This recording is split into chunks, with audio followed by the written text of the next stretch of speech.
Welcome to a new season of the Canadian Advisor Cast podcast dedicated to financial advisors and the people that work with them. My name's Kevin Press. I'm editorial director of advisor.ca. My guest today is David Chilton, author of The Wealthy Barber and The Wealthy Barber Returns. David had a great run on Dragon's Den through seasons 7, 8, and 9. He's also a successful investor and deal maker.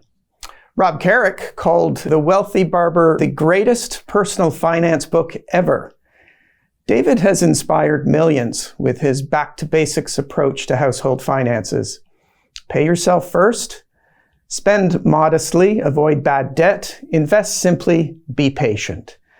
In the process, he's earned the rarest of things, a loyal, multi-generational audience. Welcome to the podcast, David. Thank you so much for having me. I very much appreciate it. Was that part of your thinking with this new edition of The Wealthy Barber to reach younger Canadians?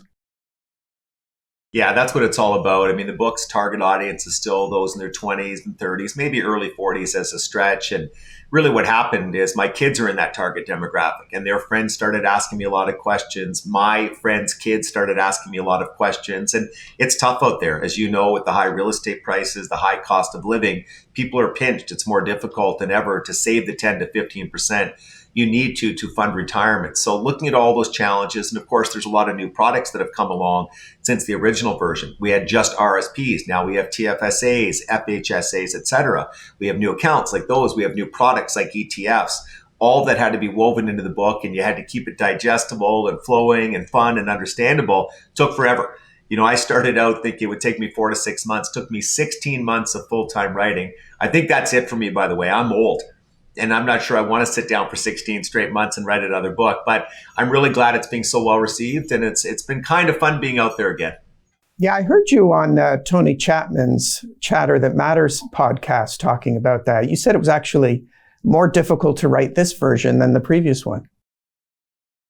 Yeah, honestly, much more difficult. Maybe some of that was age. I mean, it's a little tougher to stay focused all the time when you're 64 relative to 26, 27, 28. But I think a bigger issue is I mentioned there's more accounts and more products. So let's go the FHSA and TFSAs as good examples. It's not enough just to explain them, their pros and cons, because people can't do it all in these very tight times. How do they prioritize? Which one of those accounts makes the most sense for them based on their circumstances? You have to cover off all of that back and forth and all the subtle nuances of various scenarios. That takes some time. And as you're writing it, you've got to be testing it with the target audience. Are they enjoying the examples? Are there things that remain unanswered? Is this boring them? All of these types of things. And that leads to a lot of rewrites. So yeah, it was a tremendous amount of work. Again, I enjoyed a lot of that, but definitely felt my age at times. I'm not going to lie about that. You talked about the fact that things are tougher for young adults now. I think that that's a really important point that gets glossed over an awful lot. Why is it that it seems that, I guess since the financial crisis, things have been so much more challenging for young adults?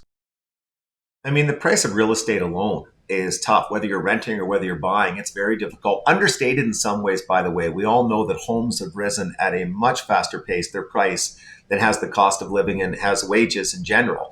And that's put people in a very, very tight spot. But it's not just the actual price of the home and therefore the size of the mortgage. We've also got property taxes, home insurance, all kinds of things associated with homeownership have risen at fast clips. I would argue significantly higher than the reported CPI. So that's tough. And again, wages have just not kept up. A lot of boomers say, it's always been tough, Dave, and interest rates are at lower levels now than they were on average 20 and 30 years ago. Those are actually fair points. It has always been tough. Rates do soften some of the blow, but how about the down payment? Rates don't affect that. If you're trying to get to a 20% down payment on a starter home, it's in some of the big centers like Toronto, Vancouver, et cetera, at $700,000, $800,000, that's $140,000, $160,000 you have to save after tax. Oh my gosh, that's difficult. Now in the last 5, 6 years since COVID, the cost of living beyond real estate has also risen quite significantly. It's challenging. Beyond that, you've also got social media. You've also got these very sophisticated, always improving algorithms that are very adept at targeting our weaknesses, going after us to try to get us to spend our money, trying to get us to give in to impulse. Oh my gosh, it is tough. I mean, younger people are up against it. There's no question about it. Yeah, there's a degree of consumerism, I think, among young people today that I don't think we experienced back in the 80s and 90s. Is that fair to say? Absolutely. I mean, so even though the younger generation can very much make compelling arguments, it's tougher now in general, and they can cite the specifics I just did. The flip side to that is that they do have higher expectations. You really see it, by the way, on first home purchases. Many of the younger people do not want to move into a relatively smaller home. They want most of the nicer things in the home, from better countertops. Remember when we were young, when we moved into our first home, it often had 7 different types of tiles. Perhaps I had holes in the original walls in the basement of the first home. So expectations have risen. There's no question about that. But that can be true. And also it can be true that it's tougher now. That again, as I mentioned, the prices have made this very, very difficult to keep up to. And on the consumerism front, we all covet, we all compare.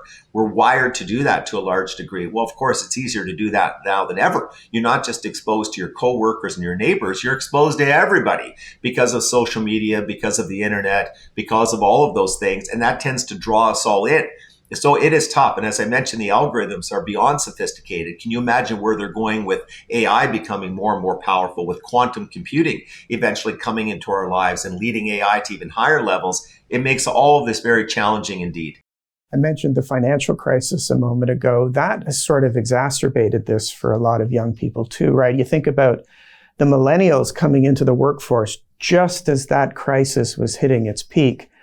That set them back years in their professional development and their household finances, didn't it? It did. More so in the States, by the way.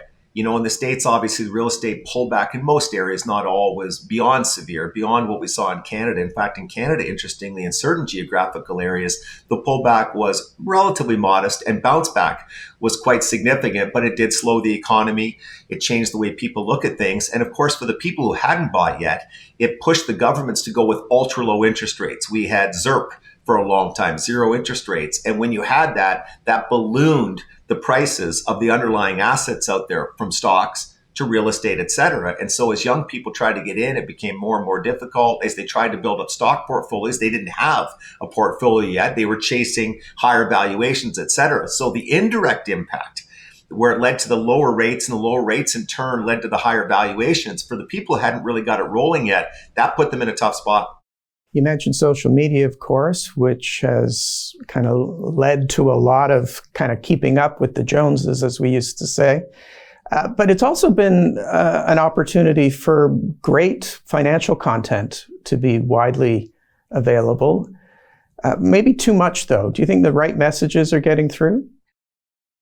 That's such a good point by you, and you said it well. There's too much. I mean, and I don't know what you do about that. It's overwhelming. The paradox of choice is setting in, and sometimes that follows people around and makes them almost paralyzed. They don't take that next step. But also, it's very difficult for the average person to discern who out there is giving advice that I really should be grabbing a hold of. In fact, strangely, I think this has all helped the Wealthy Barber redo.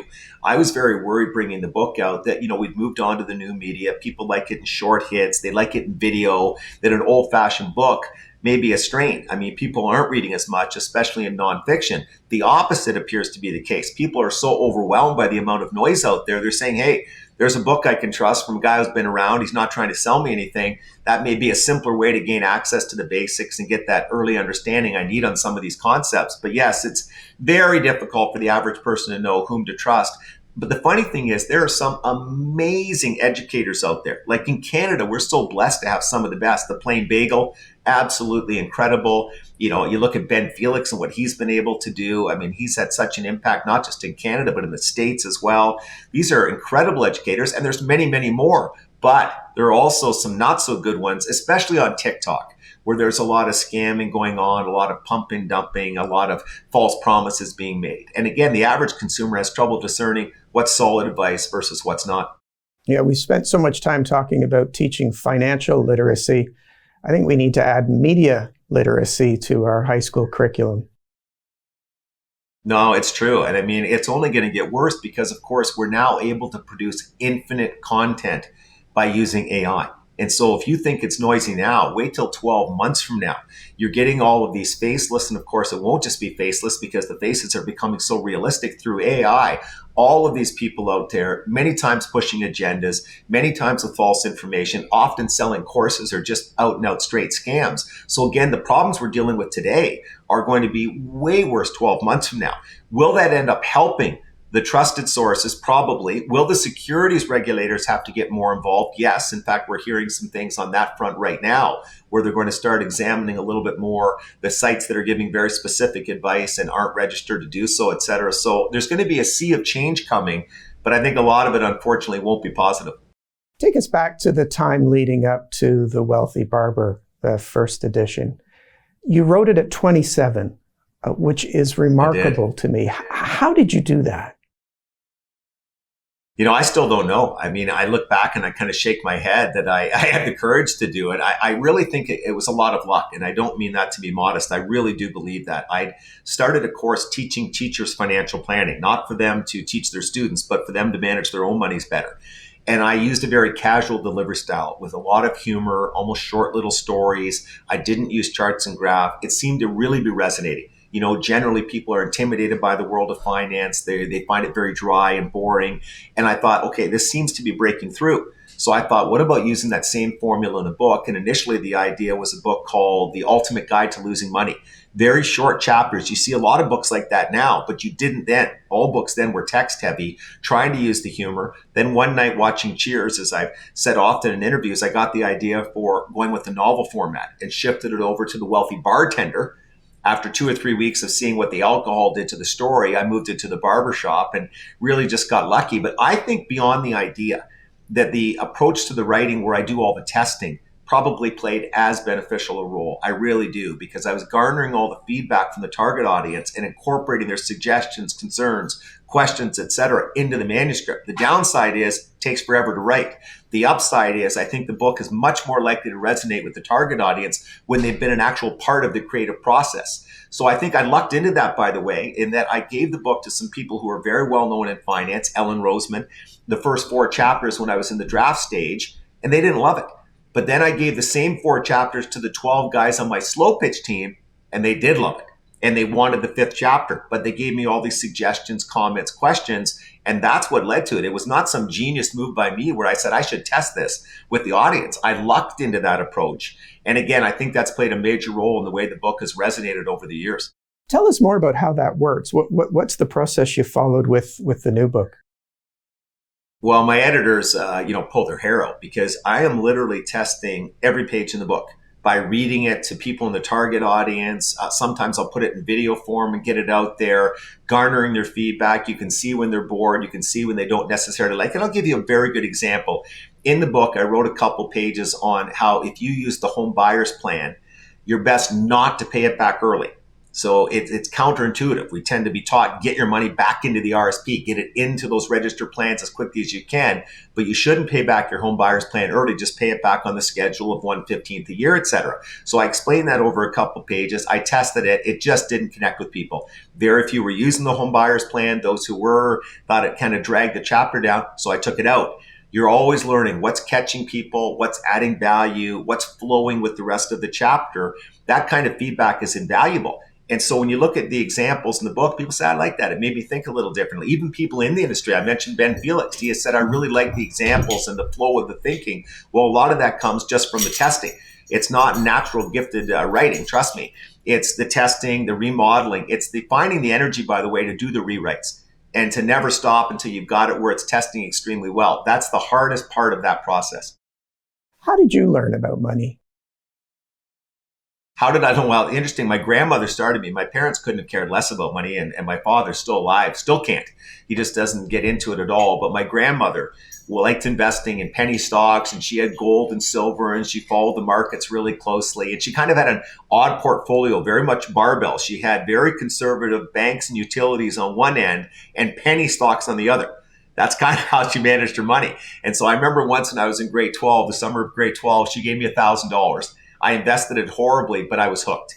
And at that point, I started reading everything. And when I say everything, Kevin, I mean everything, to the point of obsessive compulsive behavior. I read every investment book and every personal finance book I could get my hands on, to the point that when I wrote the Canadian Securities course at age 22 or whatever it was, I didn't even open the textbook. I didn't even study.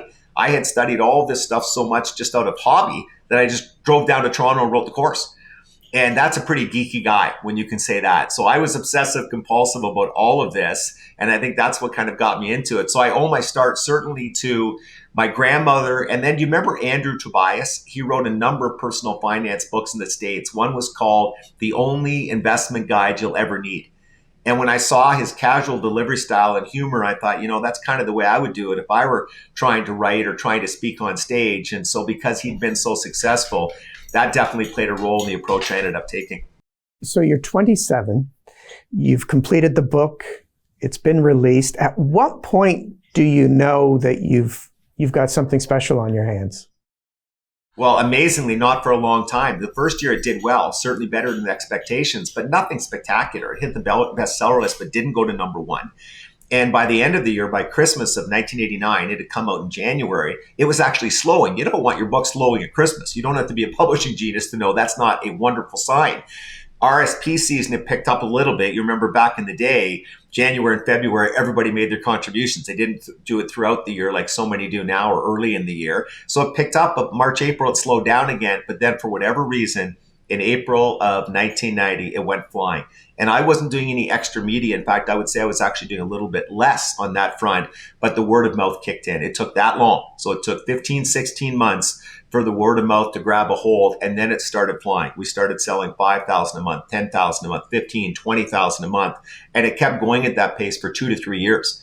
It was absolutely amazing. And I remember the night that I knew, and there really was a night that I knew it was going, was out in Halifax. I gave a speech out there. I've been speaking a lot in Ontario on the 401 corridor. And, you're doing local media and you're doing some interviews and you draw a crowd out and you might get 500-600 people. You're speaking for a financial institution, whatever. Well, this night in Halifax, I got there and 2,200 people showed up for the speech. And I think that night I went, this is crazy. I mean, it's a financial planning speech for heaven's sakes. And it just kept going for years. So there was a lot of luck involved, almost no competitors in the marketplace. There was maybe 2 or 3, Chris Snyder and 1 or 2 other books that were in the marketplace with Canadian personal finance books. And again, the fact that the story pulled people in, they could identify with the narrator, all of it seemed to just work quite right. And then you had the baby boomers moving into their savings years. And so you had this big demographic max going through, and that really helped too. So there was a lot of luck helping here, no question. You must have treated yourself at some point, I hope. Did you buy yourself anything expensive? Not really. And it's funny. It's and not because I'm cheap. I'm honestly not cheap at all. I tend to give a lot of my money away. I'm just not a guy who cares about stuff. I don't like stuff. In fact, when people go to give me anything, I say, I don't want it. I don't like gifts. I live in a small home, 1,300 square feet. And I've lived in this house for over 30 years. I drive a Jeep with 120,000 kilometers on it. And again, it's not that I'm frugal, although I think being frugal and being wise with your money makes a lot of sense. I don't get any kick out of stuff. I don't have a lot of toys. I do have a cottage now down in Sarnia where our family's originally from. But in general, I live a very low-key life on the spending front. And, that's kind of the way I've always been. Later in my career, when I got involved in some private company and investing some other things, I ended up having a place in Costa Rica for a while with a partner, and we ended up selling it, 7-8 years ago. But in general, if you came to my house, you go, wow, you live a low-key life. In fact, funny story, Kev, my house got broken into, maybe 1994, 1995. The book is number 1 in the country. I'm out in the country. It gets broken into. And I swear the thieves must have gone, oh my gosh, we got to go to the car and get this guy some stuff. I had no computer in my house. My TVs were old. There was nothing nice on the walls, no jewelry. Like, I really think, how do we pick this loser's house to break into? And then the police are like, did they steal anything? I said, no, they really didn't steal anything. They wrecked the windows and destroyed the floors. But there was nothing missing because there was nothing worth taking. And if they broke it now, they find the exact same thing. I live a pretty modest life. Best-selling author and television personality. Do you have advice I think that's one of the for, reasons why I'm such a happy guy, by the way, is I don't really care about stuff. And, all the things people get caught up with, FOMO and some jealousy over what other people have, et cetera. For some reason, I've never kind of fallen into that. I haven't got great tips to give everybody else on how to avoid it because it's just kind of naturally been that way for me. I don't have FOMO. I was saying yesterday to somebody, I have phobia. I have fear of being invited. I don't like going out. And I'd rather kind of stay at home by myself most of the time. And so when you get invited to all these things, I'm like, oh, crap, I got to drop by for half an hour to an hour. So I really am a low-key guy. A lot of financial advisors look to grow their personal brands, think about writing a book? Do you have advice for them? Yeah, I mean, I think that writing a book, if you're trying to make a lot of money from it, it's tough. I mean, it really is. There's the odd one that breaks through in a huge way. Look at The Psychology of Money.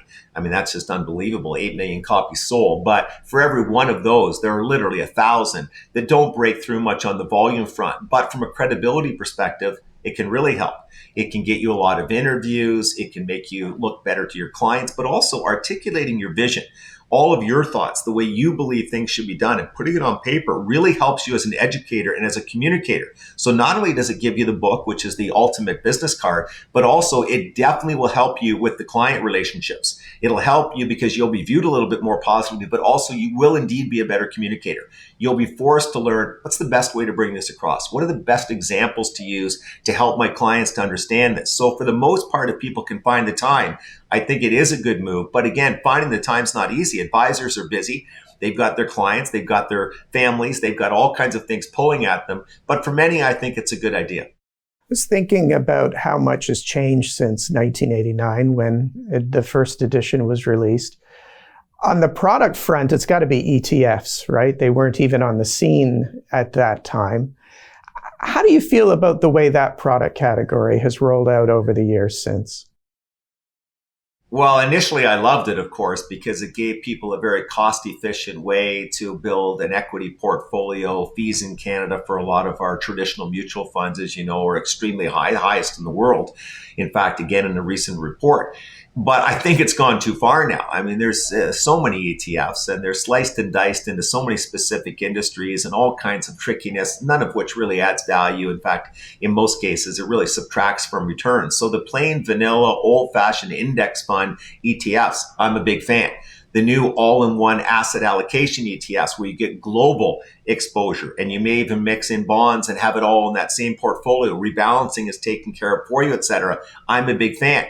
And again, the fees on these products are very low. In a vanilla index fund, you can get as low as 5-6 basis points. And even the all-in-one ETFs often are 20 to 25. Those are very good levels. But I think all of these specific to industry or tricky ways to invest, all these types of things, very skeptical about all of that. And I think that those are being sold too aggressively in many, many instances. So like all answers in finance, some things I like and some things I'm not as keen on. Yeah, you've always had a healthy dose of skepticism when it comes to the industry. Are you more or less skeptical now than you were 35 years ago? Definitely less. And so you're right, still a healthy dose, by the way. Still see some things I'm not keen on, see some plans that I go, holy smokes, but not nearly as many as I did in the old days. And remember the old days, it was really all about product sales. And the training wasn't nearly as good as it is now. You meet a lot of advisors now who are top drawer. Like you really do. I was a fanatic. I mean, I was truly a nut where I even knew the tax code and all those types of things. Nowadays, I meet lots of people like that, where they've just embraced every course you can possibly take and they are very knowledgeable about all these different types of things. And so the industry knowledge level on average, exceptions unfortunately, but on average has improved. The training has improved. People are therefore, because they're becoming more knowledgeable, almost by extension becoming better communicators. So there's a lot of good there. There are a lot of media people who are quite savvy and they're out there educating. There's good things online. So the consumer is becoming somewhat more demanding. All that being said, a lot of products are still too expensive.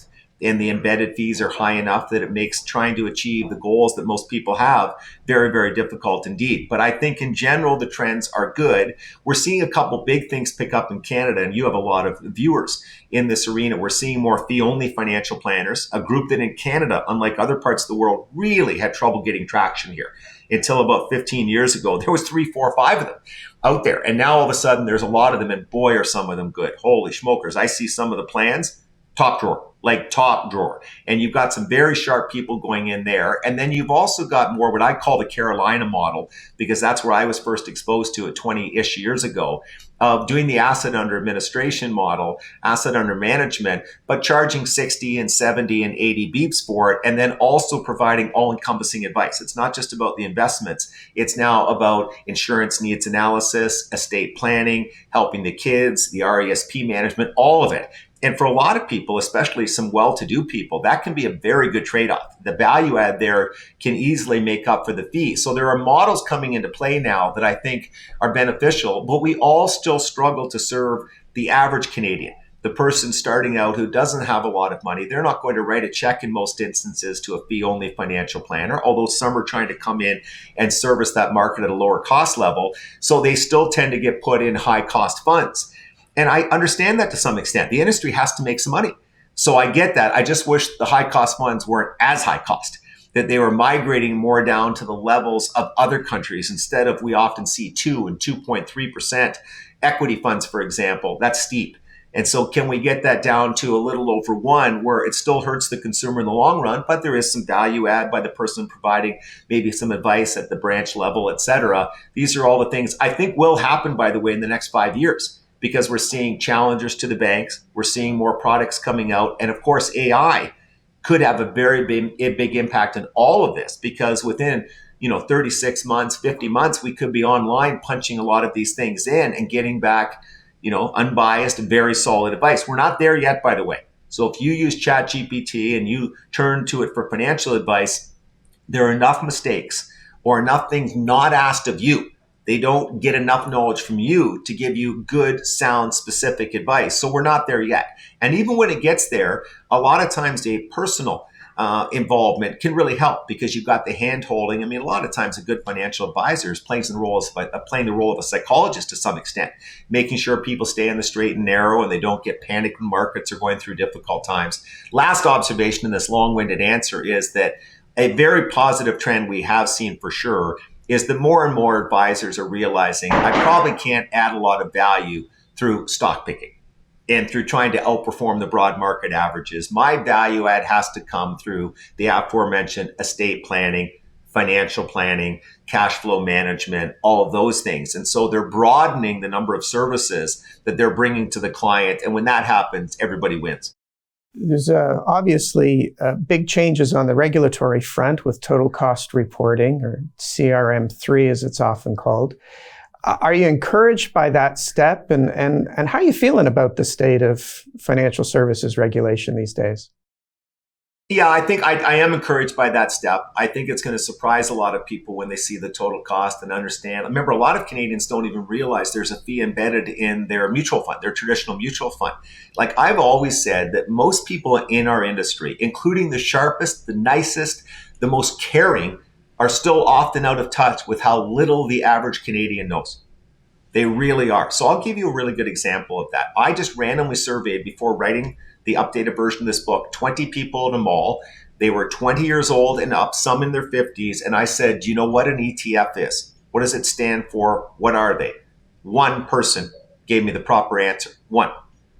And again, this is where we are in a lot of this. And so the more people can learn, the better. Learning about your fees is a part of that process. I also think it's a checks and balance for the industry. They're less likely to be too aggressive on the fee front. So I think in general, we're heading in the right path. People like Preet Banerjee, who's one of the most caring, kind people out there, are getting more and more proactively involved on all of these different fronts. And I think that's all good. And I think in general, as a country, we all win when people manage their money better. So if we raise the level of financial literacy, if we lower the fees and give people a better chance to achieve their objectives, everybody wins doing that. And a lot of good advisors out there, by the way, recognize that and embrace that and are very good at the education front and trying to figure out models that, in fact, serve the client very well. Thank you, David. My guest has been David Chilton, author of The Wealthy Barber Returns, available now in hard copy, ebook and audiobook formats. You can find information on bulk purchase discounts at thewealthybarber.com. Canadian Advisor Cast is a production of Newcom Media. It is produced by Alicia Hyatt. Nushin Ziafati is our associate producer. My name's Kevin Press. Thanks for being with us.